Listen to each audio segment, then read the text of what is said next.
Salma, Bang Suman. teman-teman. Ya, salam Bang Suma, apa kabar? Baik, baik. Saya Oke, bilangnya Bang Salman. Suma. Selamat malam. Oh iya ya. Selamat tahun baru lah, masa sama. Iya, iya, iya, iya. Tahun tidak diselamatin juga udah berganti 2023, Bang. Astaga. Oke, Bang Suma, mau Iya, diskusi iya. apa? Ya tadi terputus dialog kita gitu. Di mana? Dengan Dialog di mana? tadi di komalnya siapa itu ya? Ibu Lia siapa gitu? Sama Bang Jordan tadi diskusi saya. Angel. Diskusi sama siapa? Tunggu, saya Bang agak Jordan. lupa. Ya, ya, ya. Kemarin tadi saya agak lupa ya, siapa ya tadi ya? Angel. Oh ya, Angel, Sama Angel. Bang Billy. Angel, Billy. Makasih Mbak Noni. Iya, gini loh, kenapa Ya sih saya gimana Bang, sudah, gimana? Iya, ini sudah. Pamit saya dulu sudah sama ini Bang Jordan. Pamit dulu sama yang punya komal. silakan, Mana tahu silakan. mereka. Iya. Mana tahu Silakan. teman-teman kita di sini ada dialognya kok tiba-tiba yang kita ngambil gitu. Oke, gak apa-apa. Kalau mau berdiskusi Oke. di sini, Makasih, silakan. makasih Bang. Oke Bang. Nah, silakan Bang Jordan. Oke, ini pengalaman saya sudah alami ini sudah 3 kali ya.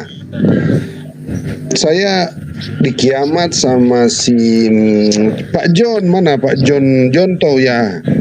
Ini ya Pak John Joneto ya. Atau sama siapa ya? Saya sudah ketiga ke keempat kali ini. Sementara ngomong, pas saya ngomong langsung hilang sudah itu. Rohnya abang ini luar biasa rohnya. Hilang kenapa kira-kira? Live-nya Iya. itu pernah terganggu sinyal karena pada saat live itu mungkin daerah Bapak musim hujan, pas hujan. Atau gimana? Kenapa mereka Pak John Neto aja berapa hari baru bisa live? Iya, aku dari kemarin putus jam 7 kemarin baru bisa masuk room ini. Jam 7 Iya, tapi sekarang. kan kita sudah ekstra itu kemarin. Nah, pas di ekstra si sama komalnya kiamat juga aktif. Tapi selama itu ada 2 hari Kak, itu tidak pernah aktif Pak. Ini yang saya bingung ini. Jangan-jangan di-banned lagi mereka. Enggak tahu ya, soalnya Jangan-jangan sudah ya. 4 kali nih. Saya coba masuk lagi cari komalnya Angel kan tadi dari sana. Ini belum on lagi dia ini. Mungkin tadi pas putus dialognya mungkin karena kena banned mungkin yang punya room. Mungkin ya. Ya kita ngobrol santai di sana. Ya nggak tahu Nggak ya. ada. Oke, kalian lagi diskusi apa ya emang Bang tadi? Suma, Kalau Bang mau Suma. lanjutkan di sini Iya Bang, iya silakan. Bang. Nah itu Iya, Bang. ada yang chatting di bawah. Ada Suma ketir-ketir gak tuh? Itu tanggapan Bang Suma gimana coba? Maksudnya apa tuh? Ini ada Maksudnya yang apa, chatting di bawah. Ada Suma ketar-ketir gak tuh? Coba Bang Suma tanggapi dia dulu. Gimana maksudnya ya? Ya mungkin Ini ada inilah. yang formal di typing itu Iya. seolah-olah saya tidak tahu dia yang seolah membuat tanggapannya dia ini kami ketar-ketir barangkali atau gimana barangkali maksudnya itu. Saya yang ketar-ketir Bang masuk di sini gitu. Maksudnya gitu. Bukan. Dia bilang ada Bang Suma keter-ketir begitu otennya. Lebay itu, lebay. Oh, dia Santai aja kita. Ya, kita dialog aja. Iya. Kita Kalau usah santai aja Bang ya. ditanggapin. Teman-teman Benar, kita benar. juga itu, sahabat kita juga itu, untuk menghibur Ya, ya. kita Kalau mau rupanya lanjut dia. dialog yang tadi silakan. Oke. Iya, silakan Bang Jordan. Oke ya, saya mau Narasinya lanjut. dibangun, Misalnya saya keliling juga mau cari tempat yang agak sepi ya. Akhirnya saya naksir masuk ke sini aja ya. Itu tadi kami membahas tentang apa ya, jalan yang lurus.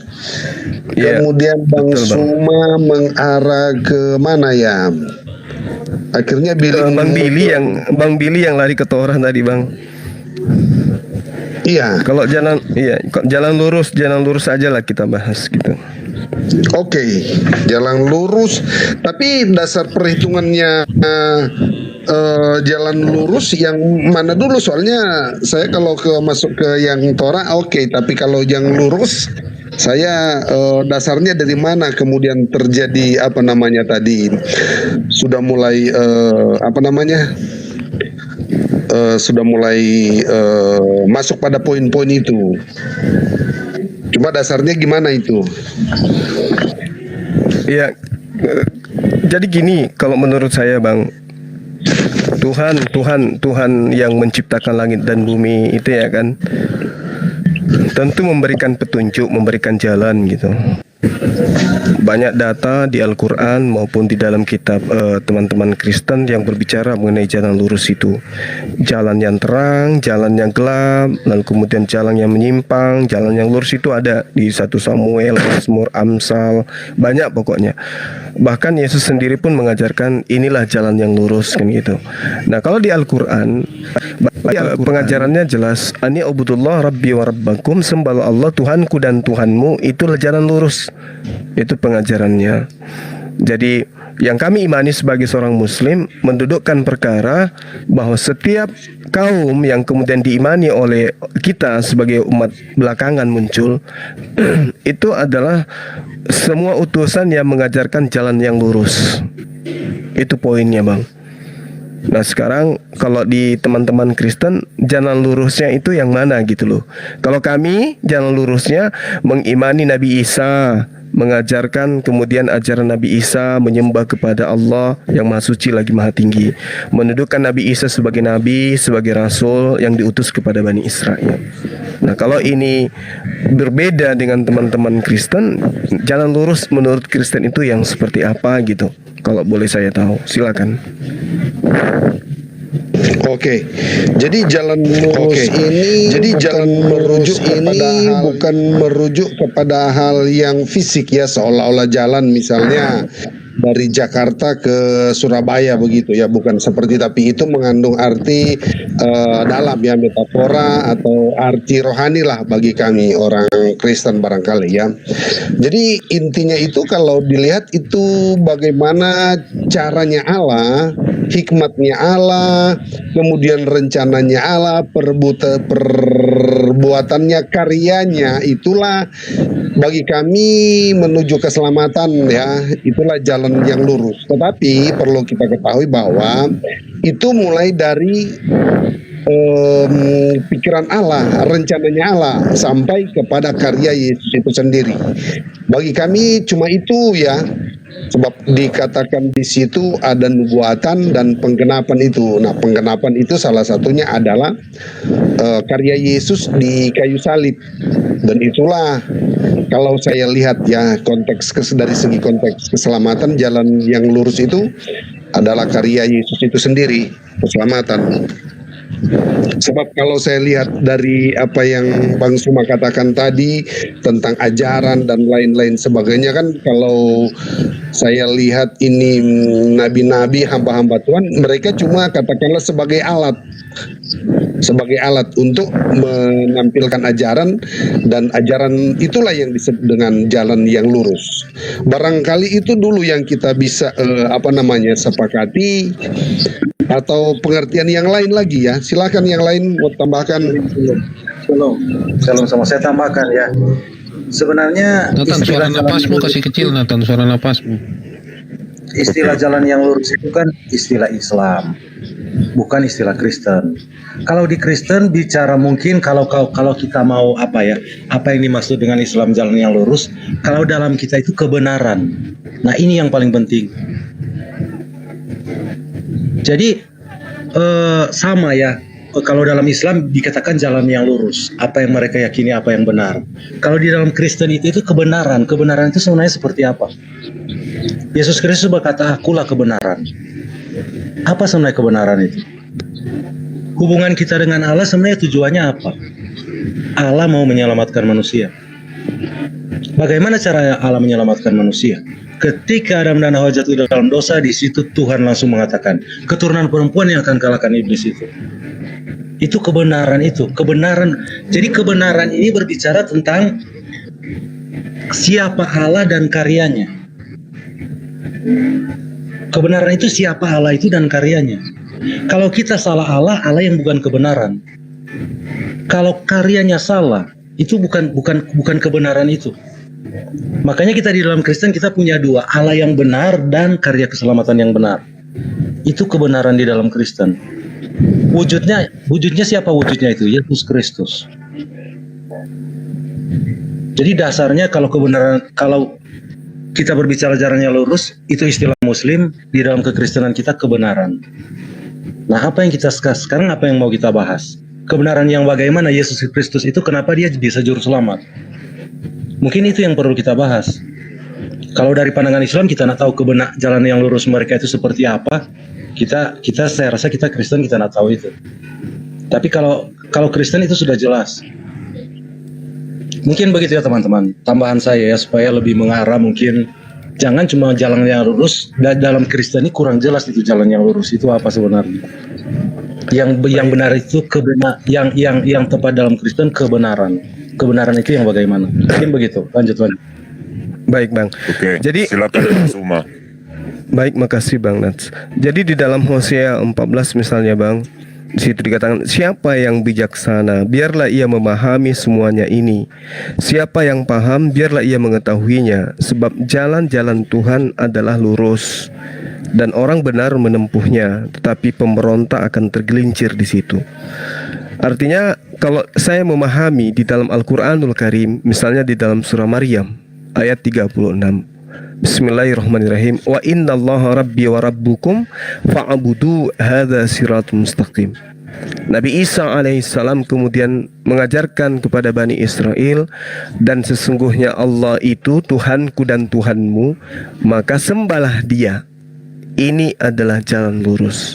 Jadi kalau saudara mengatakan jalan lurus itu ada apa ya, mungkin senarasi atau segambar atau semuatan dengan kebenaran, itu juga benar menurut pandangan Islam itu, karena yang diajarkan kemudian penyembahan itu hanya kepada Allah, bukan kepada yang lain.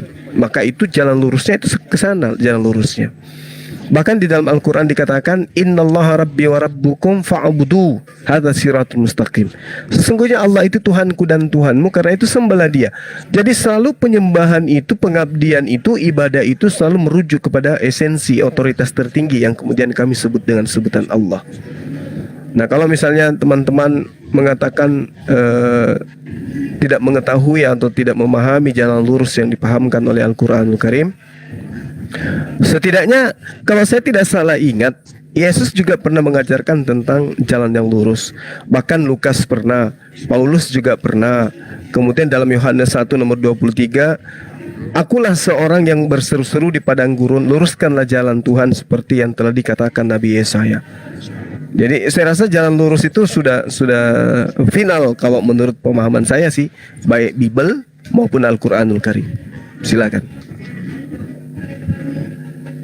Oke, silakan Bang Jordan, Christian Prince atau Om Rentai Perak, silakan.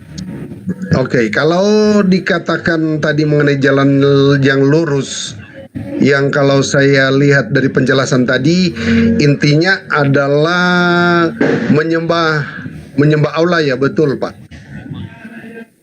Itu aja dulu sebelum kita lanjut.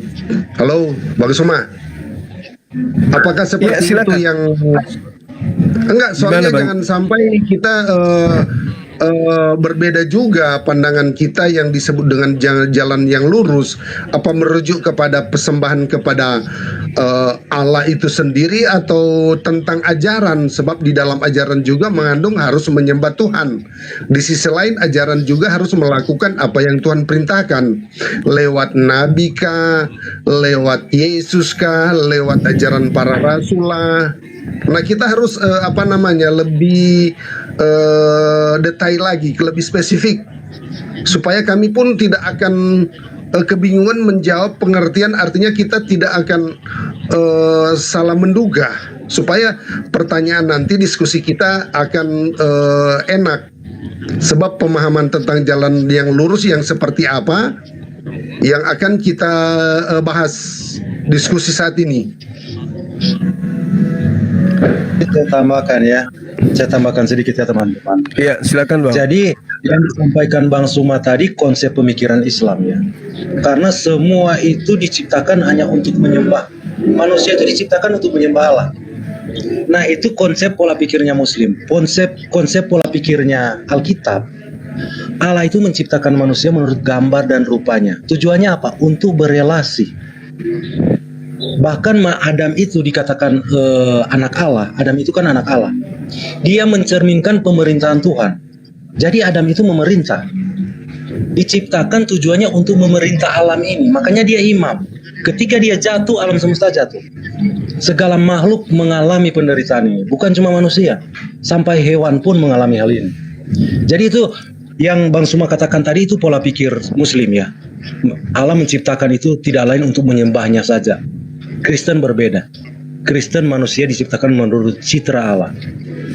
Gambaran Allah itu sendiri. Jadi mungkin begitu ya teman-teman. Oke, jadi ada 4 poin yang kemudian ingin saya uraikan sini secara singkat kepada teman-teman.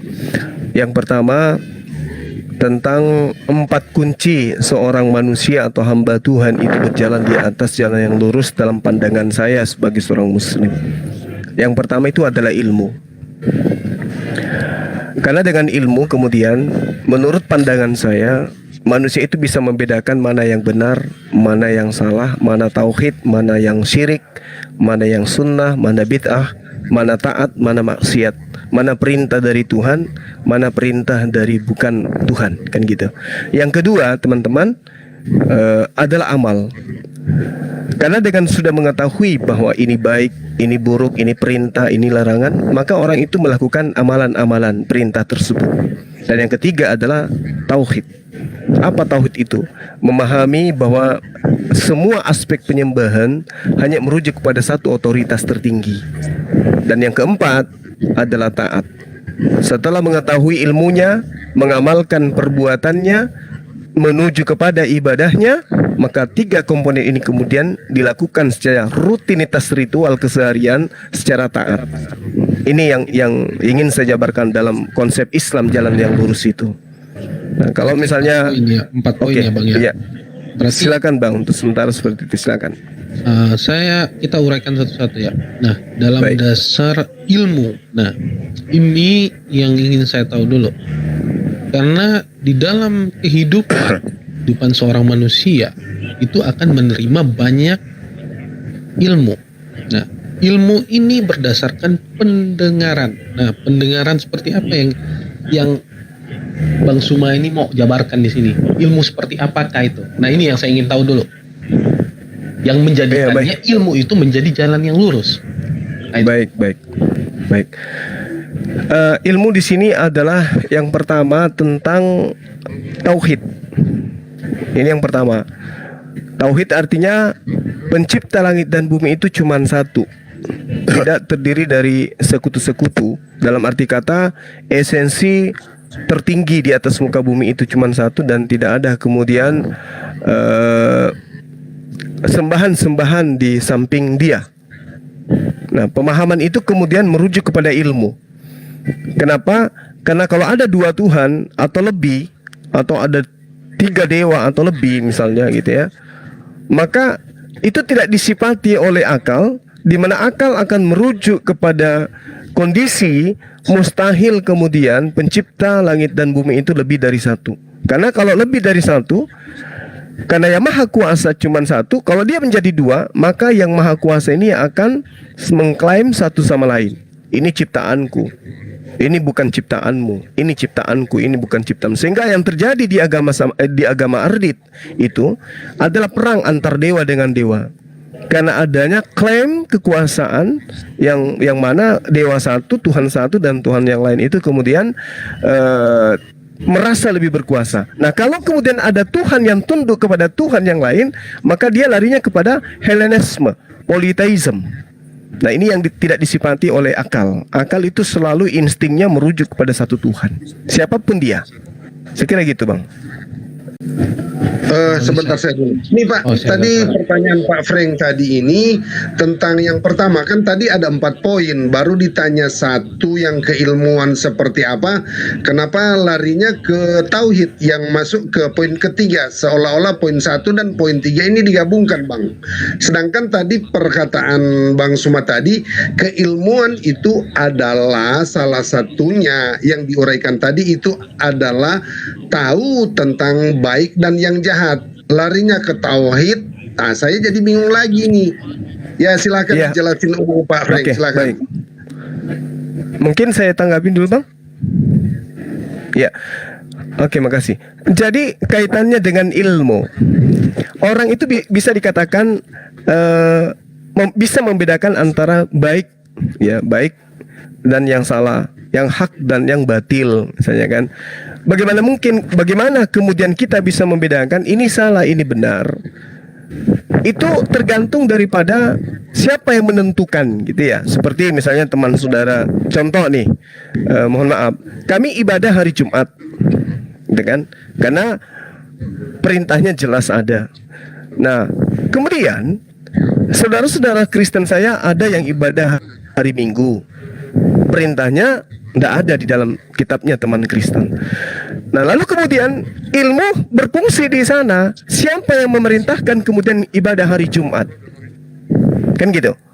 Nah, yang kami pahami adalah esensi Tuhan yang Maha Pencipta yang kemudian memberikan hukum-hukum melalui perantaraan para nabi. Kalau orang Yahudi dulunya di ibadahnya hari Sabat, hari Sabtu, dia syariatnya berlaku untuk Yahudi.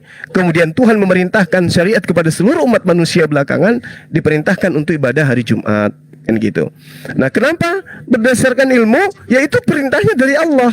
Ada tuntunannya, gitu loh. Kalau saudara beribadah hari Minggu, tuntunannya secara kitab itu nggak ada. Nah, inilah yang saya katakan, ilmu itu untuk membedakan benar salah, tauhid atau syirik, sunnah, bid'ah, taat dan maksiat, itu harus merujuk kepada instruksi dari otoritas tertinggi. Nah, kalau misalnya saudara memahami nih, ada perintah dari Tuhan, ibadah harus Sabat, hari Sabat. Kemudian ada ibadah hari Minggu, siapa yang mematahkan perintah Sabatnya ke hari Minggu? Maka saya sebagai muslim mengatakan teman-teman Kristen lebih taat kepada perintah yang memerintahkan ibadah Sunday daripada Sabat. Yang gitu poinnya. Maka yang merujuk yang pertama kali kata kuncinya adalah ilmu. Itu poinnya, Bang. Silakan.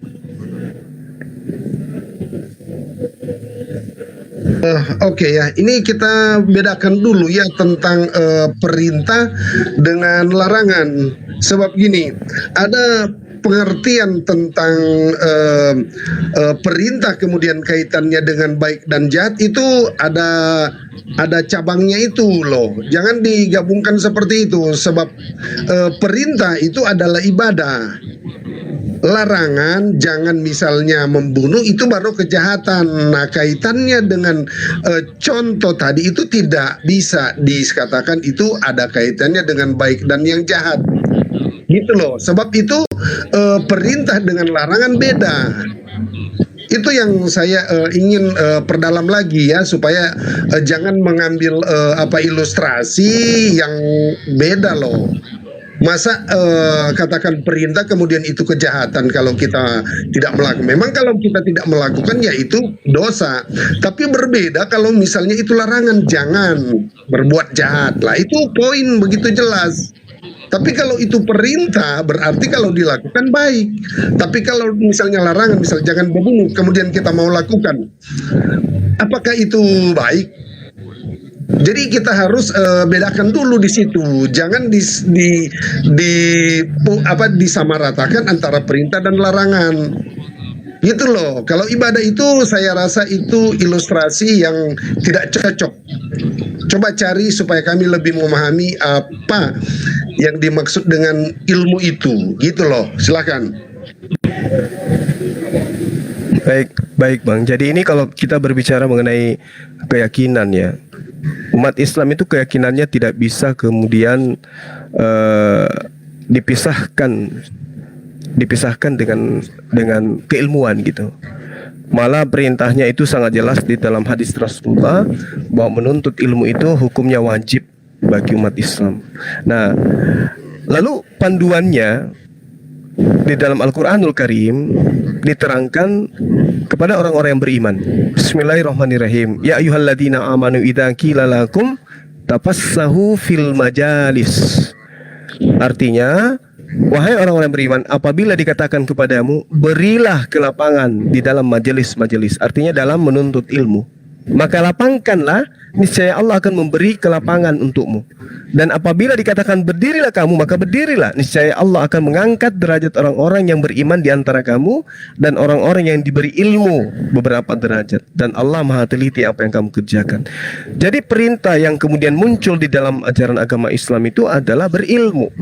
Makanya kami punya slogan dalam Islam itu menuntut ilmu mulai dari taman kanak-kanak sampai taman makam pahlawan.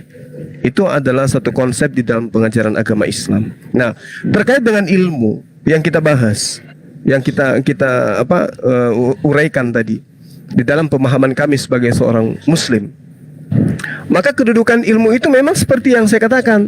Karena dengan berilmu, maka manusia Islam akan bisa membedakan mana yang benar dan mana yang salah. Kan gitu poinnya, Bang. Ini berbicara mengenai kata kunci, 4 kata kunci di dalam penjelasan tentang jalan yang lurus itu. Bagaimana mungkin kemudian kita bisa memahami inilah jalan lurus itu kalau kita tidak pahami dengan ilmu. Contoh nih, Bang, mohon maaf nih ya, ketika saudara-saudara kemudian mendudukkan Yesus itu sebagai Tuhan yang datang dalam rupa manusia, apakah itu sudah mendasari ilmu atau hanya doktrin dan iman saja? Kalau doktrin dan iman itu tidak dipahami oleh umat Islam, umat Islam harus berdasarkan terhadap ilmu. Apa ilmu itu? Ketika didudukkan otoritas tertinggi adalah Allah, kemudian Allah itu mengutus duta atau utusannya, perkataan utusan yang kita imani sebagai utusan inilah yang wajib kemudian hukumnya untuk diimani dan ditaati. Kalau dia mengajarkan dirinya adalah Rasul, sudah cukup. Keluar daripada konsep Rasul, maka kita sudah tidak berada pada jalan yang lurus. Artinya kita beriman tanpa ilmu. Kalau di Islam, ketika dikatakan Nabi Isa alaihissalam itu diutus kepada Bani Israel sebagai nabi, diberi mujizat, tanda-tanda kenabian dan seterusnya untuk sebagai tanda kepada Bani Israel, maka kami memilih bahwa Nabi Isa itu adalah nabi utusan Allah. Apa yang mendasari itu? Ilmu. Apa ilmunya? Pengajaran yang kemudian jelas termaktub, terpampang jelas di dalam Al-Quranul Karim. Itu dasar pijakan jalan lurusnya adalah ilmu. Wa inna Allah rabbi wa rabbukum fa'budu hadza siratul mustaqim. 30 detik dari saya buat teman-teman. Ya. Kalau saya sebagai seorang Kristiani, Bang, kalau saya sebagai seorang Kristiani, ketika membaca sebuah dalil di dalam kitab yang saya imani sebagai kitab suci, wahai Maria, datanglah kepada saudara-saudaraku, katakan kepada mereka, aku akan pergi kepada Bapakku, Bapakmu, Allahku dan Allahmu, maka saya akan mendudukkan diriku sebagai Kristiani yang baik, yaitu mengimani Yesus hanya sebagai utusan dan dia memiliki Tuhan. Itu poinnya, Bang. Itu baru didudukkan perkara itu di atas ilmu. Silakan. Kita kembali ke tentang pembahasan ilmu itu sendiri. Nah, kalau berbicara tentang tauhid, yang saya tahu, yang saya pelajari, bukankah itu sebuah konsep? Ini napas siapa ya? Boleh tahu nggak ini napas siapa ya? Bentar Pak Turek. Ini napasnya host ini. Halo. Bukan aku. Nathan. Astaga. Enggak. Bukan aku. Di kamu. Jangan deket-deket. Mau mute hanya host yang open mic sama Pak. Iya, betul. Aku juga mute soalnya. Oke dah. Ya. Apakah yang ini menyatakan bahwa tauhid bukankah suatu konsep? Saya ingin samakan dulu pandangan saya dengan Bang Zuma ini. Apakah benar tauhid ini sebuah konsep? Silakan Bang Zuma. Ini Ya, baik. Bicara dulu sebelum masuk ke dalam ilmunya. Bentar-bentar, ini cuma sisipan aja. Jadi yang dikatakan oleh Bang Suma tentang ilmu adalah ajaran ya, bukan misalnya sesuatu yang sudah diciptakan oleh ada di dalam diri manusia semenjak dia lahir, yaitu pola dia berpikir, akal, otak. Jadi merujuk kepada ajaran ya, seperti itu. Barangkali atau gimana, silakan. Oke, baik. Jadi gini, Bang. Saya mendudukkan ilmu itu pada perkara di mana informasi fakta yang absolut, real, itu harus didasari dengan insting yang ada di kepala kita gitu. Artinya bahwa pesan dari langit itu harus seirama dengan kekuatan akal. Jadi konsep itu nggak bisa lepas. Konsep itu nggak bisa lepas. Kenapa? Gini, Bang. Ini pandangan saya ya, karena saya ditanya. Kenapa kucing itu kemudian dia tidak bisa mandi dengan menggunakan timba? Karena Tuhan pencipta langit dan bumi yang menciptakan kita nih, ya, tidak kemudian mendudukkan perkara kucing itu kudu wajib mandi 3 kali sehari. Berbeda dengan manusia, dikasih tangan. Nah, begitu juga fungsi akal. Akal diberikan oleh Allah, tidak diberikan kepada makhluk lain. Apa fungsinya? Untuk menjadi sinyal untuk menangkap setiap poin kebenaran agar menjadi koridor di dalam kehidupan manusia. Ini pandangan saya loh, Bang. Bukan pandangan sebagai seorang Kristiani atau pribadi teman-teman. Itu yang saya tangkap. Sehingga kedudukan Al-Quranul Karim mengajarkan bahwa ilmu yang harus menjadi dasar pijakan di dalam membedakan baik dan benar. Walladina utul ilmi darajah. Karena itu akan mengangkat derajat orang-orang di atas derajat yang lain. Jadi Contoh misalnya nih, yang saya pahami sebagai seorang Muslim, saya diminta untuk beriman kepada Nabi Isa alaihissalam. Apa poin keberimannannya saya kepada beliau? Oh, saya diminta untuk beriman. Beliau itu adalah Nabiullah yang disucikan untuk kepada Bani Israel. Nah, saya beriman itu, lalu kemudian ilmu yang saya pahami adalah berdasarkan kitab suci saya, beliau diberi tanda mukjizat, diberi kekuatan, diberi tanda-tanda kemuliaan. Apakah itu adalah doktrin dogma? Tidak. Itu berdasar terhadap logika sehat saya sebagai manusia, di mana keilmuan itu syarat diterima dari kalimat dari langit yang saya pahami sebagai Al-Quranul Karim. Sekira gitu, Bang. Silakan. tanggapi sedikit ya. Jadi begini. Oke, boleh saya ngomong? Oh, silakan. Oke. Dari awal kan pembahasannya tentang jalan yang lurus. Boleh saya Jalan tanggapi lurus. sedikit? Iya, silakan, Bang. Oke. Jadi gini, sebenarnya kan yang namanya jalan lurus itu hanya diberikan oleh Tuhan. Tidak ada nabi yang bisa memberikan kita jalan keselamatan. Karena apa? Karena jalan keselamatan hanya kita dapatkan dari Tuhan. Saya kasih contoh. Nabimu Muhammad Sallallahu Alaihi Wasallam itu dikatakan di surah Al-Anbiya, di surah Al-Anbiya ayat 107 dikatakan, dan kami tidak mengutusmu kecuali menjadi rahmat bagi seluruh alam, atau rahmatan lil alamin. Tapi kenapa di saat di Quran dikatakan dia rahmat bagi seluruh alam, sementara di hadits dia tidak bisa menyelamatkan dirinya sendiri? Di hadits Imam Muslim nomor 5038, dia mengatakan dia tidak tahu dirinya sendiri selamat atau tidak. Dan di hadits Imam Muslim nomor 303, kepada anaknya yang bernama Fatimah, dia tidak bisa menjamin. Dia berkata kepada Fatimah, mintalah apapun kecuali jaminan keselamatan. Nah, apakah yang dinamakan rahmatanil alamin itu dia tidak bisa menyelamatkan dirinya sendiri, apalagi putrinya. Nah, sekarang bagaimana dia bisa menyelamatkan umat-umat kalau seorang nabi tidak bisa memberikan jalan keselamatan untuk umat-umatnya? Hanya Tuhan yang bisa. Tapi saya bingung di kitab di Quran surah Maryam ayat 83, di situ dikatakan dan kami mengutus setan dan jin kepada orang kafir untuk menyesatkan mereka dan mendorong mereka ke dalam maksiat. Nah, apakah Tuhan yang seharusnya memberikan jalan keselamatan justru malah mengutus setan dan jin untuk menyesatkan? Sementara yang kita tahu seharusnya Tuhan memberikan jalan keselamatan. Mungkin dari saya itu aja, silahkan.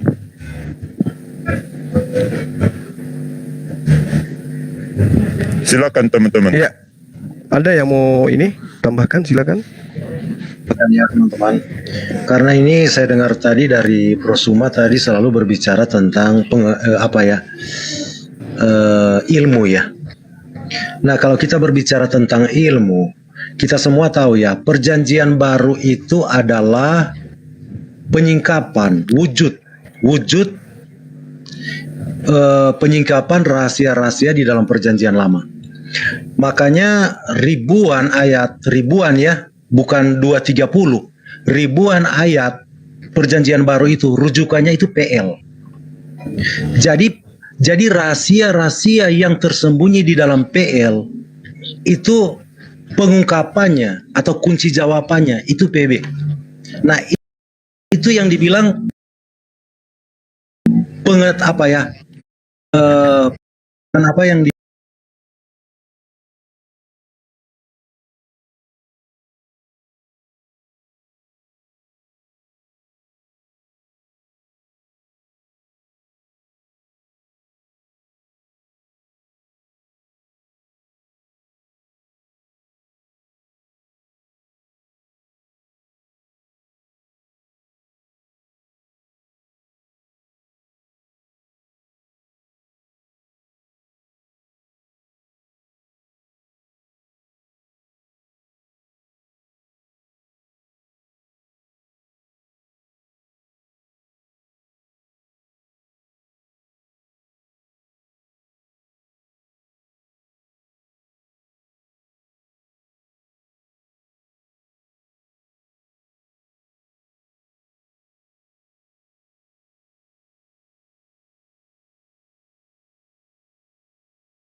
apa yang menjadi wujud di dalam Islam, semua yang ada di sana. Karena kita berbicara tentang ilmu. Jadi PB ini ibaratnya satu orang membuat satu perencanaan ya. Perencanaan itu, tapi perencanaan itu apa bisa diwujudkan atau tidak. Nah, PB ini adalah wujud dari rencana semua yang ada di dalam perjanjian lama. Nah, rencana apa di dalam kitab-kitab sebelumnya yang diakui oleh teman muslim yang terwujud di dalam Islam? Silakan bro semua. Baik, jadi mohon izin teman-teman, saya harus menjawab teman-teman kita yang ada di sini dua pertanyaan sekaligus, jadi saya membutuhkan sedikit waktu gitu. Yang pertama terkait dengan penciptaan di Islam itu bagaimana bisa dikatakan Rasulullah Muhammad SAW itu rahmatan lil alamin, sebagaimana yang diterangkan dalam surah Al-Anbiya ayat 107 ya, wa ma arsalnaka illa rahmatan lil alamin. Kenapa baginda Rasulullah Muhammad SAW itu disebut rahmat? Ini ada kaitannya dengan pertanyaan saudara saya Bang Jordan. Ya. Rahmat di sini artinya adalah bahwasanya ketika kedatangan baginda Rasulullah Muhammad SAW bukan ditujukan hanya kepada satu golongan. Seperti Nabi Musa hanya kepada golongannya, Nabi Isa di dalam Al-Quran juga hanya kepada golongannya. Nah, kenapa dikatakan rahmatan lil alamin? Karena kedatangannya ditujukan kepada seluruh umat manusia. Bahkan bukan hanya kepada manusia, seluruh makhluk. Gitu. Ini peruntukannya. Nah, terkait dengan keselamatan yang tadi, itu beda, itu otoritas pencipta langit dan bumi. Kenapa Rasulullah Muhammad SAW tidak mengatakan aku dijamin surga gitu loh? Aku udah dijamin surga. Kenapa? Karena untuk menghindari paradigma keimanan yang sesat di dalam mendudukkan perkara Rasulullah Muhammad SAW. Dalam pengajarannya, misalnya nih, kita melihat bagaimana dia mengurai tentang alam semesta, susunan air, susunan tanah, susunan udara, itu semua komplit di dalam Al-Quranul Karim tentang keilmuan. Orang yang kemudian menyepelekan tentang konsep ilmu akan mendudukkan Rasulullah Muhammad SAW sama seperti dewa-dewa yang nusul menjadi manusia. Kenapa? Karena tidak ada sesuatu yang kemudian bisa dijadikan sebagai sandaran bahwa dia manusia. Dia mengatakan dirinya jaminan surganya jelas. Oh, dia itu Rasulullah SAW itu jelas masuk surga. Dia mengatakan seperti itu. Nah, ini yang dihindari. Meskipun di dalam Al-Quran dikatakan, Qul in kuntum tuhibbunallah fattabi'uni. Wahai manusia, jika engkau mencintai pencipta langit dan bumi, maka ikutilah aku, Rasulullah Muhammad SAW. Pasti niscaya Allah akan mengampuni segala kesalahanmu, artinya ditebus dosa-dosamu, dan kemudian dibersihkan segala kekotoranmu, dan engkau akan disayangi oleh pencipta langit dan bumi. Poin itu ada. Tetapi kemudian tentang jaminan surga terhadap dirinya, ya Rasulullah Muhammad SAW itu tidak menggambar-gambirkan, tidak kemudian mempublikasikan seperti layaknya sosok Tuhan yang menentukan keselamatan seseorang. Nah, lalu kemudian dalam sebuah hadits diterangkan, jaminlah aku 6 perkara, maka aku pun akan menjamin engkau surga. Itu kata Rasulullah. Di antaranya jaminan itu, jaga pandanganmu, jaga lisanmu, jaga tanganmu, dan seterusnya. 6 perkara itu. Jadi jaminannya jelas ada. Itu yang pertama. Terus kemudian saudara saya bertanya, apa sih yang dari Islam ini yang kemudian bisa dijadikan sebagai dasar pijakan untuk mendudukkan bahwa Islam itu adalah benar terkait dengan konsep yang ada di kitab-kitab terdahulu. Saya katakan kepada saudara, ketika dikatakan di dalam Yesaya 42 nomor 1 misalnya, ini aja yang poin yang saya ambil. Lihat itu hambaku yang kupegang, orang pilihanku yang kepadanya aku berkenan, aku telah menaruh rohku ke atasnya supaya ia menyatakan hukum kepada bangsa-bangsa. Lihatlah hambaku yang kutegakkan, yang kupilih, yang kepadanya aku berkenan. Ini adalah nubuatan. Tidak menyebut nama, tidak menyebut oknum secara langsung. Tidak dikatakan seorang manusia akan lahir dari seorang perawan, tidak. Tapi dikatakan, lihat itu hambaku. Jadi ini nubuatan, ramalan Nabi terhadap oknum yang akan datang. Lalu Al-Quran menerangkan seperti ini. Bismillahirrahmanirrahim. Wa katalika auhayna ilaika ruhan min amrina. Dan demikianlah kami wahyukan kepadamu roh dengan perintah kami. Sebelumnya engkau Muhammad tidak mengetahui apakah kitab itu. Kamu nggak ngerti apa iman itu. Tetapi kami jadikan Al-Quran itu sebagai cahaya. Dengan itu kamu memberi petunjuk kepada seluruh manusia siapa yang kami kehendaki di antara hamba-hamba kami. Dan sungguh engkau benar-benar pembimbing manusia kepada jalan yang lurus. Nah, ini yang saya pahami sebagai kristologi, bahwa yang dinubuatkan dalam Yesaya 42 nomor 1 itu adalah baginda Rasulullah Muhammad SAW. Kenapa? Karena hanya beliaulah yang kemudian yang mengajarkan hukum-hukum kepada manusia. Sedangkan kalau dikatakan Yesus, tidak ada hukum yang diajarkan oleh Yesus. Itu hanya mengajarkan hukum baru, hukum lama yang diajarkan oleh Nabi Musa kepada Bani Israel. Yesus tidak mengajarkan hukum baru, hanya melanjutkan, mengokohkan, menguatkan, menggenapi, menyempurnakan kemudian ajakannya kepada Bani Israel yang meninggalkan hukum Taurat untuk kembali kepada hukum-hukum Tuhan. Aku diutus hanya kepada domba-domba. Bukan semua domba, tapi domba-domba yang hilang saja dari Bani Israel. Silakan Bang, silakan. Maaf. Bersama kita kan tanyakan tentang Islam. Anda membahas tentang Kristen dengan penyesatan kamu. Kamu bilang tadi Yesus saya tidak membahas Kristen, Bang. Dalam perjanjian lama Bentar, teman-teman. kamu sedang membahas Yesus. Kamu sedang membahas Yesus. Yesus itu Yang nabi kita kami, tanya, Bang. Yesus Yesus itu nabi kami Bukan, yang adalah bukan, Tuhan bukan, Anda, bukan. gitu loh poinnya. itu bukan Isa, bro. Oke, bentar, Jadi, teman-teman. Tapi kalau Yesus bukan Isa, biasanya yang diperingati kamu kenaikan menarasikan Isa, Bang, bukan Sekarang kenaikan kalau Yesus. saya narasikan. Sekarang Iya, kalau silakan. saya narasikan tentang Muhammad, gimana kamu? Kalau saya narasikan tentang Muhammad menyangka Silakan. Nggak masalah, bapak Bang, nggak maupun masalah. anak Muhammad itu antikristus. Kamu tenang. narasikan seperti itu. Justru yang antikristus itu, mohon maaf saya katakan Anda, antikristus Nah, kamu adalah tenang, kamu anti tenang terhadap kalau saya narasikan ajaran-ajaran Yesus, kan gitu bang. Bentar teman-teman. Antikristus itu dia yang menyangkal Bapa maupun anak. Nah betul, Dia yang betul. menyangkal bahwa Yesus Betul. itu telah datang ke Bapak dunia sebagai mengatakan manusia. dia bukan duta, dia bukan utusan. Tapi Anda menyangkal itu. Yang Anda jelaskan, Anda yang mengatakan jelaskan, Yesus itu Bentar, adalah bentar, Bapa itu bentar, sendiri. bos. Anda yang menyangkal, Bos. bukan saya. menjelaskan Gitu loh kepercayaan bang. Kristen. Ya silakan. Kepercayaan silakan. kamu yang kamu jelaskan bukan menjelaskan kepercayaan Kristen. Ini kepercayaan saya kamu bang. kalau kamu bertanya kenapa begini, nanti Kristen yang menjelaskan, bukan kamu yang menjelaskan. Oke. Yesus Bang, dan jalan. ini kepercayaan saya loh bang, yang saya Nggak bisa. jelaskan. Kenapa Anda bang? kalau percaya Yesus, Anda dibaptis, terima Yesus sebagai Tuhan dan Juru Selamat. Yesus tidak pernah membaptis satu manusia Kepercayaan pun. kamu. Yesus Bang Zuma memerintahkan kan baptis Zuma seluruh kan bangsa. bahas perjanjian lama sama perjanjian baru barusan Sebentar Bang Zuma. teman-teman, sebentar, Iya betul. sebentar. Dan itu adalah kitab yang dipublikasikan. Bang Suma, sebentar, Fokus ke sebentar, Quranmu Bang. sebentar. Al-Quran saya itu Sebentar. datang menyelisih kitab-kitab terdahulu. Aduh, teman-teman, Gitu loh. sebentar dulu. Iya silakan, Sebentar. silakan. Oke, gini, Bang Suma mau mengatakan di Yesaya 42 ayat 1 itu nubuatan untuk Muhammad. Baca ayat keduanya Bang Suma. Itu ditunjukkan untuk siapa? Itu ditunjukkan untuk Yakub, bukan untuk Muhammad.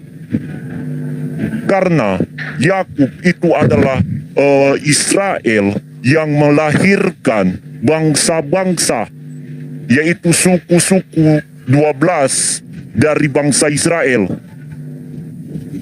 Jadi kalau Bang Suma mengatakan itu untuk Muhammad, baca ayat kedua dulu. Jangan cuma comot satu ayat, terus Bang Suma mengatakan itu untuk Muhammad. Yang kedua, Bang Suma mengatakan Yesus diutus hanya untuk Bani Israel, dengan mengatakan dia diutus hanya untuk domba-domba yang hilang dari bangsa Israel. Saya katakan seperti ini, Yohanes 10 ayat 16, ada domba-domba lain yang harus aku gembalakan dari luar kandang ini, dan akan aku satukan dengan domba-dombaku. Jadi Yesus bukan cuma menggembalakan domba-domba dari Israel, melainkan domba-domba dari luar Israel. Dua yang saya bantah dari Bang Suma. Yang pertama, Yesaya 42 ayat 1, Bang Suma mengatakan itu untuk Muhammad, padahal Bang Suma nggak lihat ayat yang kedua. Makanya jangan cuma comot-comot ayat. Pahami dulu ayat itu untuk siapa. Itu saja, silakan teman-teman. Oke ya, ini gini. Gini Bang, kita kalau misalnya Bang Suma mau mengutip Alkitab itu tidak bisa mengatakan seperti itu. Karena di sisi lain Bang Suma katakan percaya kepada Isa, kepada Yesus, tapi tidak mengikuti ajaran yang dia katakan. Sementara itu Bang Suma seringkali mengutip apa yang Yesus ajarkan itu. Jadi ini kami terus terang merasa bingung dengan pernyataan seperti ini. Mau percaya tetapi di sisi lain tidak mengakui ajaran, tapi di sisi lain ketika mengutip ayat seringkali mengambil Gini, kalau kita bahas Isa, tetap fokus ke Isamu, jangan lari ke Yesus. Kami tidak kenal Isa, Bang Sebentar, Zuma. sebentar. Ada giliran Bu, ada giliran. Sebentar, Tunggu begini lanjut teman-teman dulu, ya. Jordan. Tunggu dulu begini teman-teman, satu-satu bicara, relax ya, jangan. Ya, jadi gini. Oh. Jadi saya minta apa yang dimaksud oleh Rantai Perak, kalau membahas ayat Alkitab jangan ya kemudian mengatakan begini-begini. Cukup kalau bertanya ya oke. Baru kalau misalnya Bang Suma mau menampilkan ayat-ayat Al-Quran, itu yang dipaparkan di sini, gitu, supaya kita diskusi akan memberikan wawasan masing-masing. Itu saja barangkali ya, supaya kita tidak akan menyimpang. Sebab kalau Bang Suma mengutip seperti yang saya katakan tadi, kami orang Kristen akan sulit memahami pertanyaan saya. Kami sudah kebingungan apalagi mau menjawab, karena ini adalah sebuah kebimbangan di dalam pertanyaan dari Bang Suma itu sendiri. Ya, itu barangkali. Silakan ditambahkan Bu, silakan. Oke, Ibu sekarang. saya sedikit lagi. Bang Suma juga tadi tidak menyentuh pernyataan saya yang membawa surah Maryam ayat 83 dengan mengatakan apakah Allah itu memberikan jalan yang lurus. Sementara di surah Maryam ayat 83 dia mengutus setan dan jin kepada orang kafir untuk menyesatkan mereka. Apakah dia benar-benar jalan yang lurus kalau seperti ini? Seharusnya orang yang tidak beriman kepada dia tuntun kepada jalan yang lurus, bukan kepada kesesatan. Silakan. Oke, baik. Masih ada sebelum saya berbicara apa? Silakan ditambahkan itu mungkin dari komentar yang mau apa, silakan. Ibu dulu. Bu Debi. Ya, silakan. Saya ulangi Bang, dulu yang kalau tadi ya. kalau kita bahas kitabmu, tetap fokus ke Isa yang ada di kitabmu, karena kami tidak kenal Isa ya, itu aja. Ya, Begini ya, ada saya lagi? tambahkan yang tadi. Saya tambahkan yang tadi ya. Kita kan berbicara Ya, tentang silakan. jalan yang lurus tentang kebenaran. Saya sudah ada bawakan dasar-dasarnya, saya sudah bilangkan ke ajaran kekristenan itu yang bagaimana saya sudah gambarkan tadi. Suma sama sekali tidak menyadari tentang Islam, bagaimana Islam dengan ajaran-ajaran sebelumnya. Apa sebenarnya wujud? Apakah Islam wujud dari pernyataan-pernyataan dari pengajaran-pengajaran sebelumnya? Kalau itu wujud, itu yang mau kita tanyakan sekarang. Di mana ayat mana, perikop mana berbicara tentang yang akan datang ini, ajaran yang akan datang ini? Karena sebagai ajaran penyempurna di dalam kitab Amos, Tuhan berkata dia tidak akan melakukan sesuatu tanpa menyampaikan kepada nabi-nabinya. Nabi-nabi semua yang mana yang menyampaikan tentang Islam? Kalau perjanjian baru, kalau kamu mau tanya perjanjian baru, nabi mana yang mengatakan semua tentang Kristen, itu bagian kita untuk menjelaskan. 3 hari 3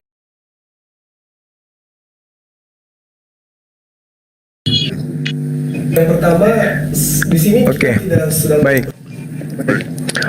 Yang pertama di sini kita tidak sedang membahas Anda kenal Isa atau tidak kenal. Gini, kita Ini kan kita- lagi diskusi dua arah Bang Suma, biar kami juga tahu perbedaan. Perbedaan itu di biarin mana, dia bernarasi, gitu. Debi dulu. Iya, silakan. Biarin dia bernarasi. Iya, Silakan Bang Suma lanjut. baik.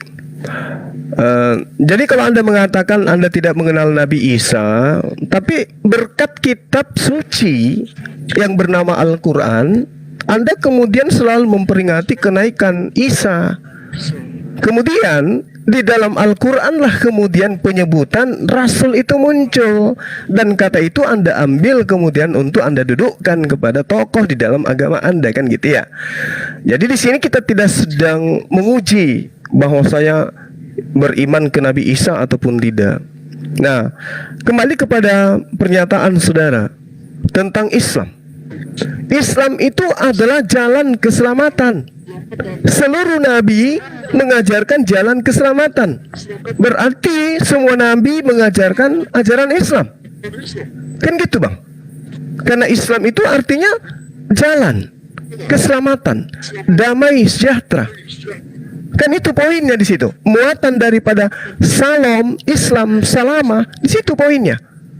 Nah, apakah Tuhan mengutus para nabi untuk menyelamatkan manusia? Yes, berarti Tuhan mengajarkan, menitipkan kepada para nabi tentang Islam. Kan gitu. Jadi seluruh nabi itu mengajarkan Islam. Nah, apa Islam itu? Islam itu adalah kaidah yang kemudian harus ditunduk, harus dijalankan berdasarkan atas apa yang menjadi instruksi daripada Tuhan. Nabi Adam ada instruksi Allah agar jangan mendekati pohon buah khuldi.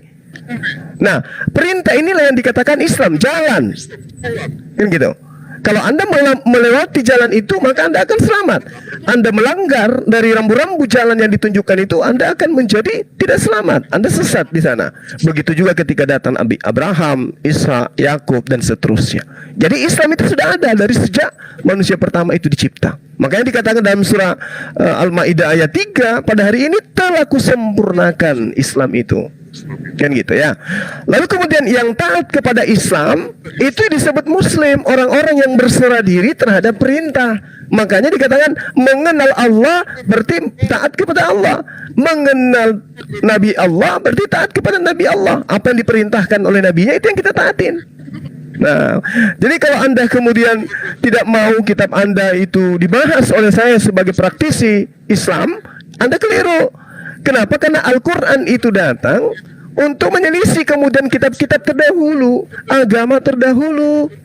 Itu yang perlu saudara pahami. Berbeda dengan kitab Anda nggak boleh berbicara tentang Islam karena kitab Anda nggak berbicara tentang Islam, nggak berbicara mengenai Quran, kecuali Anda ingin mengatakan dan mengakui bahwa nubuatan-nubuatan tentang Al-Quran itu ada di dalam kitab terdahulu. Tapi kalau tidak, Anda nggak boleh berbicara tentang Islam.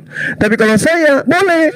Wa is atayna Musal kitaba wal furqan la'allakum tahtadun thumma ba'athnakum min ba'di mautikum la'allakum tashkurun wa zallalna 'alaikumul gama wa anzalna 'alaikumul manna wassalwa kulu min thayyibati ma razaqnakum wa ma zalamuna walakin kanu anfusahum yazlimun. Berbicara tentang kaum terdahulu, berbicara tentang kitab-kitab terdahulu, kitab saya.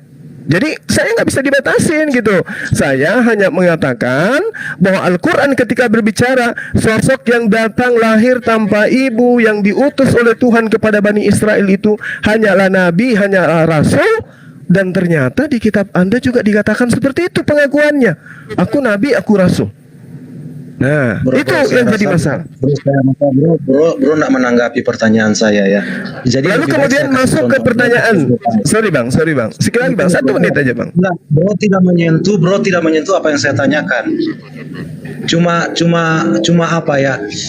Berapa namanya di sini ya? Ceramah di sini, tapi bro tidak menyentuh apa yang saya tanyakan. Loh kok saya tidak ceramah bang? Saya menanggapi minimal 3 teman-teman Oten loh. Gimana bangku ini? Dengar dulu. Jangan kepanasan lah, santai. Apa yang saya tanyakan? Iya betul, saya santai. Kamu menyinggung apa yang saya tanyakan, tapi sama sekali bukan apa sebenarnya yang saya tanyakan. Tapi seolah-olah pernyataan kamu sepertinya seperti yang apa saya tanyakan, tapi bukan sama sekali. Jadi lebih baik saya kasih contoh ya supaya bro lebih paham ya. Contohnya ini iya, kenapa saya bilang rahasia-rahasia di perjanjian lama itu wujudnya itu ada di dalam perjanjian baru. Perjanjian baru itu ribuan ayat perjanjian baru itu merujuk kepada perjanjian lama. Karena perjanjian baru wujud dari bayangan yang ada di perjanjian lama. Oke, nanti saya tanya itu ya bang ya. Tunggu, boleh jangan kan? dulu potong-potong. Nanti saya tanya kalau perjanjian baru bayangan perjanjian lama itu adalah hanya bayangan untuk perjanjian baru. Saya tanya datanya di perjanjian lama ya. Fokus teman-teman, fokus pada topik. Saya bisa sediakan waktu 10 jam, kamu jadi pendengar terus, saya jadi pembicara terus tentang itu. Oh nggak bisa bang, karena yang anda bicarakan itu tidak ada poin kebenarannya. Fokus pada topik. Fokus. Cocoknya untuk mendoktrin boleh, tapi sayangnya saya nggak bisa didoktrin. Silakan. Bisa saya lanjutkan? Silakan bang. Ini komal abang bebas di sini. Silakan. Sudah? Kalau sudah saya bicara. Kalau masih mau motong belum? Lanjut, Om Berantai Perak. Lanjut. Nah, jadi saya contohkan begini ya, yang saya maksudkan, saya ingin semua sampaikan bahwa Islam itu adalah wujud dari janji-janji nabi-nabi di dalam perjanjian baru, pernyataan-pernyataan di dalam perjanjian baru, baik perjanjian lama maupun perjanjian baru, karena namanya kan menyempurnakan. Contohnya ini saya ambil ya tentang maaf bang, instruksi bang. Tadi itu instruksi. Saya tadi dilarang sama teman kita yang wewe tadi tuh nggak boleh saya bahas perjanjian baru. Itu masalahnya. Karena yang satu memerintahkan saya, yang satu melarang kan gitu. Jadi ada kepanikan di situ bang. Ya. Bukan panik cuma karena memang ajaran Islam tidak ada sama sekali yang merujuk ke PL dan PB, tidak ada sama sekali. Yesus sendiri mengajar Islam bang. Shalom alaikum, Islam untuk kalian. Nggak pernah Yesus mengatakan Kristen untuk kalian. Yesus mengatakan Shalom alaikum, Islam untuk kalian. Gitu loh bang. Baptis mereka. Yesus mengajarkan perjamuan. Yesus tidak pernah membaptis siapapun bang. Itu semua disangkal oleh Islam. Itu semua disangkal oleh Islam. Jadi tunggu dulu. Setiap hari, setiap kali mau ibadah kami baptis bang. Fokus dulu. Ya, fokus dulu. Jadi pertanyaan saya kasih contoh. Ketika perjanjian baru berbicara, saya ambil misalnya di Kisah Para Rasul 2 ayat 1. Ketika tiba hari Pentakosta, semua orang percaya berkumpul di satu tempat. Hari Pentakosta ini 50 ya, hari ke-50.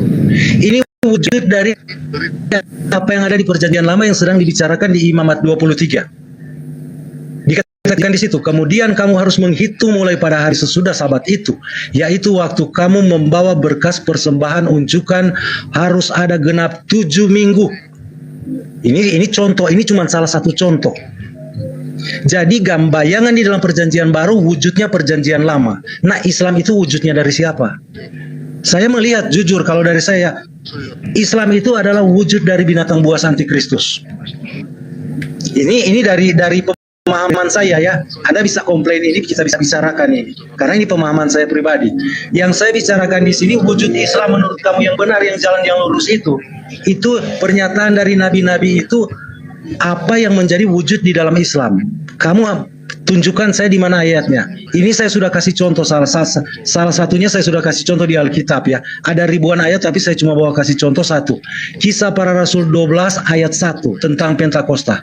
Kamu bisa lihat di situ di Imamat 23. Pentakosta itu pada bayangan. Jadi Paskah itu bayangan Yesus Kristus. Ketika Yesus Kristus menggenapi Paskah itu, nah Paskah di Mesir yang pertama itu turun perjanjian lama itu 50 hari. Taurat yang ditulis di dalam loh-loh batu. Dan di dalam Yeremia Tuhan menjanjikan dia akan menaruh Taurat itu di dalam hati. Nah, waktu Tuhan Yesus menggenapi Paskah itu 50 hari kemudian pencurahan Roh Kudus, hari Pentakosta. Taurat ditaruh di dalam batin dan dituliskan di dalam hati orang percaya. Oleh apa? Oleh Roh Kudus. Kasih Allah dicurahkan kepada di dalam hati kita oleh Roh Kudus. Ini salah satu bentuk wujud dari apa yang saya bilang tadi. Perjanjian lama itu di mana ada janji-janji itu, bayangan-bayangan yang terwujud di dalam perjanjian baru. Nah, apa yang diwujudkan oleh Islam di dalam pengajaran-pengajaran sebelumnya? Narasinya di dalam perjanjian lama itu apa? Atau baik di dalam PB, Injil itu. Itu yang Bang semua bawakan ke sini. Bukan melebar ke sana kemari. Baik Bang, baik. Jadi gini Bang, di dalam pengajaran para nabi mengakui bahwa mereka diutus kepada golongan. Yesus diutus kepada Bani Israel. Aku diutus hanya kepada domba yang hilang dari Bani Israel. Apakah korelasi ini kemudian ada pada konsep iman Islam? Ya, kami mengimani dia nabi diutus hanya untuk Bani Israel. Itu poin pertama. Kemudian Yesus itu mengajarkan mentauhidkan Allah. Markus 12 nomor 29. Kami ngikutin. Yesus mempersaksikan dirinya hanya sebagai utusan Allah dan dia menyembah hanya kepada Allah. Kami ikutin. Yohanes 5 nomor 36, Yohanes 17 nomor 3. Kami ngikutin.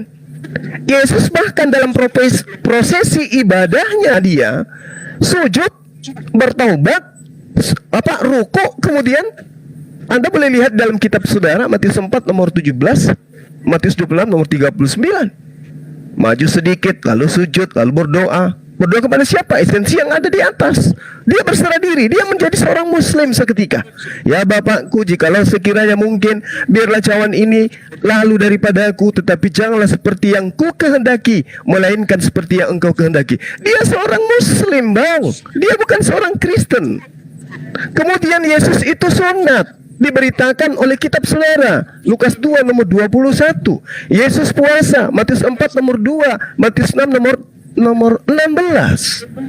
Yesus sorry. Di mana pernyataan di dalam kitab suci sebelum-sebelumnya pernyataan tentang Islam itu yang saya tanyakan. Loh, kalau meniru kalian bisa menuri-nuri sunat tanpa tahu makna sunat itu. Abang, kalian mengatakan Yesus hanya diutus kepada orang Israel. Kalian tidak mau membahas sesudahnya itu. Kalian cuma kutip-kutip begitu. Jadi percuma kamu membaca Alkitab, percuma kamu membaca-baca Alkitab seolah-olah itu untuk membenarkan Islam. Padahal sama sekali tidak ada di dalam Alkitab itu, baik di perjanjian baru maupun perjanjian lama, di mana nabi-nabi berkata bahwa akan datang seperti yang di dalam perjanjian lama yang saya katakan tadi. Bayangan di dalam perjanjian lama diwujudkan dalam perjanjian baru. Nah, apa bayangan yang disampaikan oleh Tuhan sendiri, baik dia sendiri maupun lewat nabi-nabinya, itu yang jadi wujud dari Islam itu sendiri.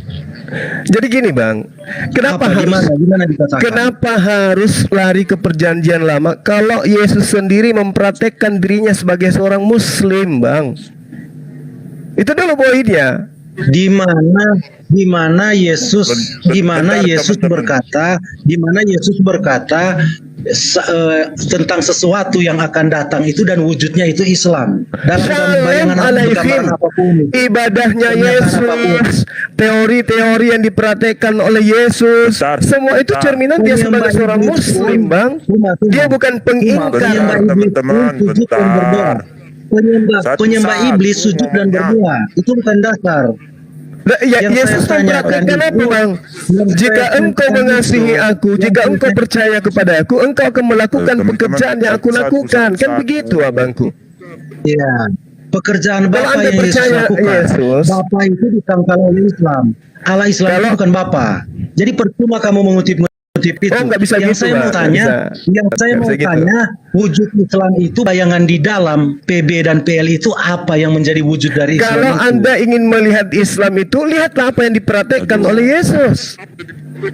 Wah, Gitu loh, Bang. Bentar. Dia sama sekali Bentar, memang nggak teman-teman, mau bentar. menyentuh itu Saya karena mau memang boleh nggak? tidak ada. Gini, Tidak ada jawaban dari dia. kenapa Abang, Bang Nak, abang. gini, Bang Nak tadi nyenggol Matius ayat mengapa 26 nomor Nabi? 39 Gini, Yesus Bang mempraktikkan sebagai seorang muslim, Gini, dari bukan tadi- sebagai seorang Kristen. Sebentar, Bang Suma, Bang Suma, bentar. Bang Nas dari tadi nyenggol Silakan. ayatmu, kenapa nggak dijelasin gitu loh? Kenapa Bang ditanggapi, Suma dari kenapa? tadi nggak menyentuh Di- pernyataan Nyenggol saya? ayatmu, tapi Kenapa, kamu nggak Bang tanggapi. Ayat Suma? yang mana? Saya Ayat dari yang mana, tadi. Abang? Aduh. Ayat yang mana? Bentar. Ayat yang mana? Debbie. Makanya fokus di topik. Fokus. Jangan kamu Apa yang dari ditanya, tadi cuma gitu. ngutip-ngutip. Bentar Debbie, bentar. Bentar Debbie. Kamu dari tadi cuma mengutip-ngutip ayat Alkitab, comot-comot ayat Alkitab. Tapi pernyataan saya tentang kitabmu, kamu tidak pernah sentuh dari tadi. Surah Maryam ayat 83 berkaitan dengan tema kita, jalan yang lurus. Kalau Tuhan, kalau Allahmu itu jalan yang lurus, bagaimana mungkin di surah Maryam ayat 83 di situ dikatakan, kami mengutus setan dan jin kepada orang kafir untuk menyesatkan mereka. Seharusnya kalau dia jalan yang lurus, kalau dia memberikan jalan keselamatan, dia tuntun orang-orang itu untuk mendapatkan jalan keselamatan, bukan malah disesatkan. Apakah itu bentuk jalan yang lurus? Kamu dari tadi tidak sentuh itu, Bang Suma. Yang kamu kutip dari tadi hanya Alkitab, dan Alkitab. Padahal yang kamu kutip semuanya tidak ada yang benar. Silakan, Ya, baik. bantah saya dengan Baik. Quranmu.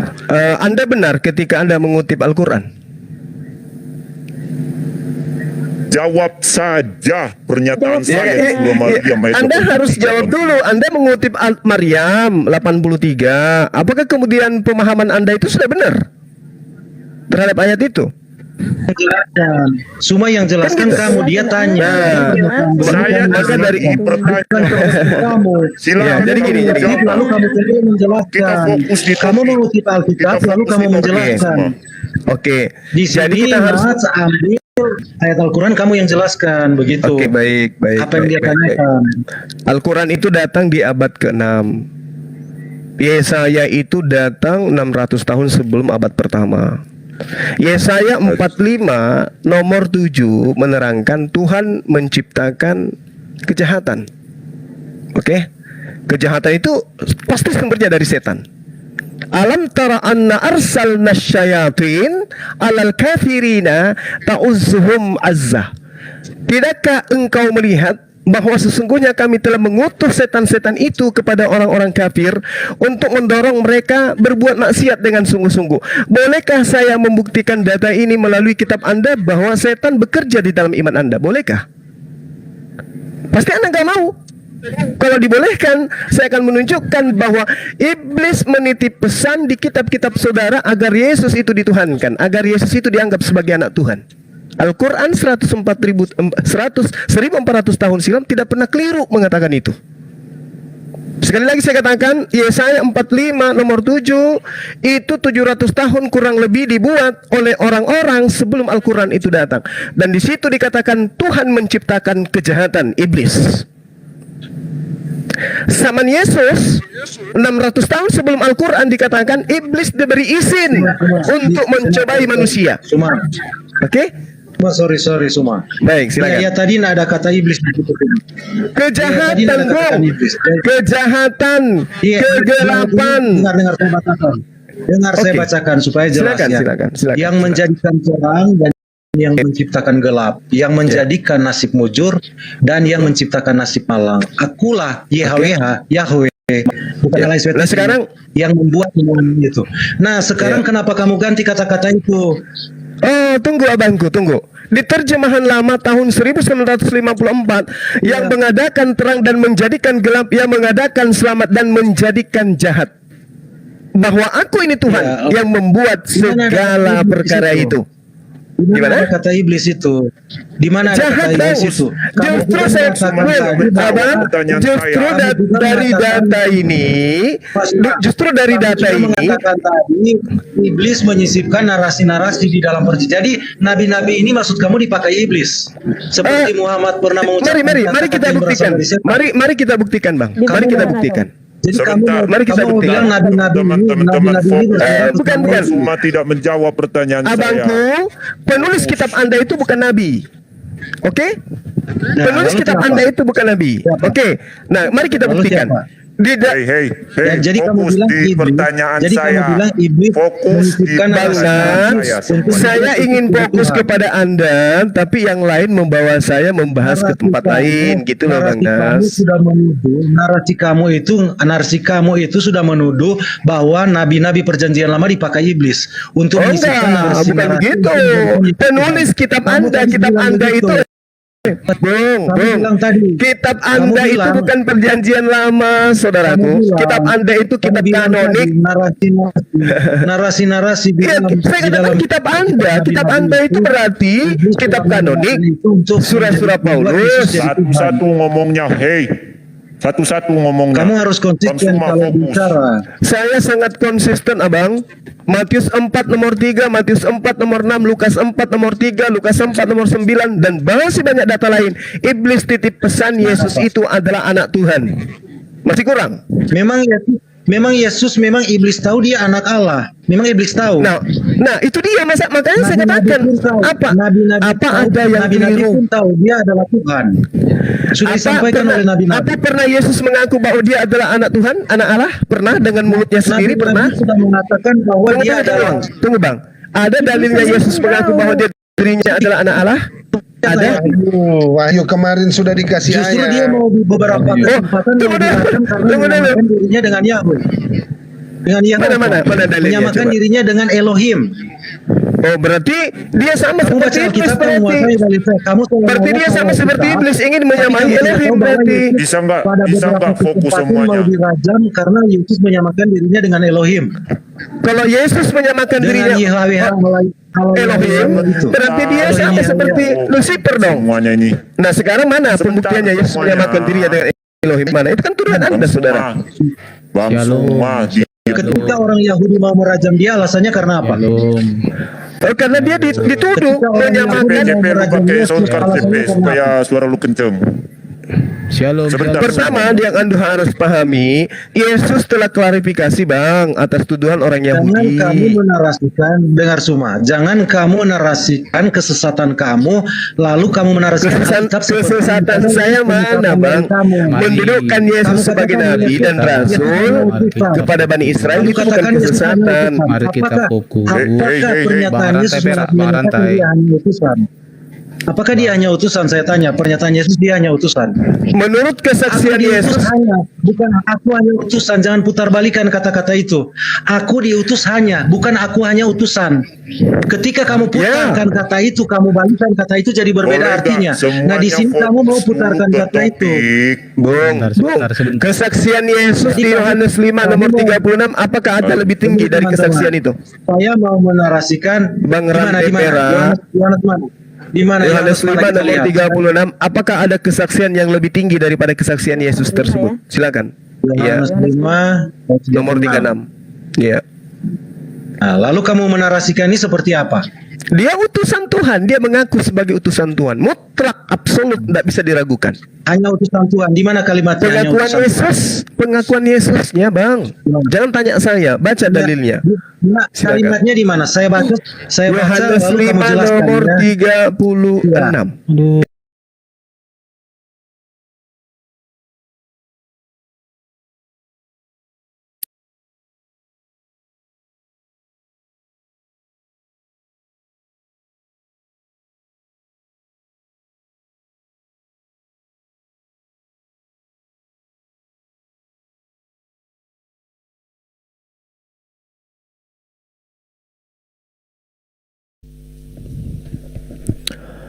Assalamualaikum warahmatullahi wabarakatuh. Ini bukan di kick, tapi live-nya langsung yang dimatikan gitu.